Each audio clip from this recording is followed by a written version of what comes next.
Hello guys, I've just bought the Biskoo Home blind spot mirrors.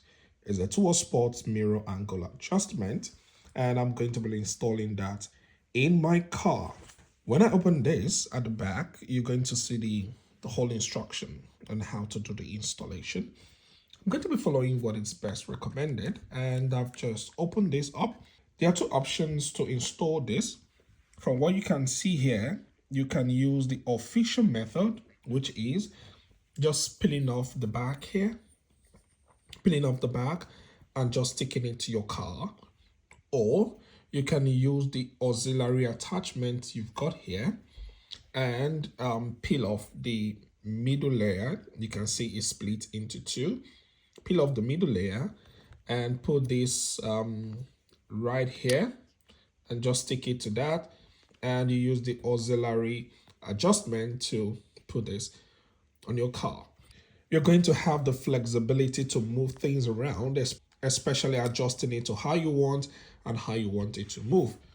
So I've gone ahead to do the first one. I just peeled off the middle and place this here, and I'm going to do the second right now. And it's pretty much straightforward. Just peel off somewhere around the edge here, and from here you can peel everything out.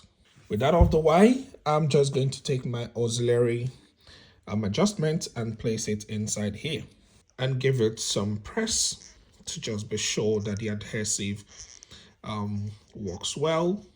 And I've got this tool, well, good, and we're going to go to the car to fix this. In terms of positioning the right place to put it, I wouldn't stress much, but it's recommended you put it somewhere either at the top right or the bottom right. Typically, I'll just go for somewhere around the middle because my mirror is quite small and I need it mainly for parking. I'm just going to find it somewhere around here and just have it fixed.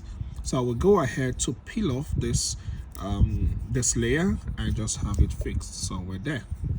So this one looks nice. I'm going to go over to the second mirror, and the second mirror is all done.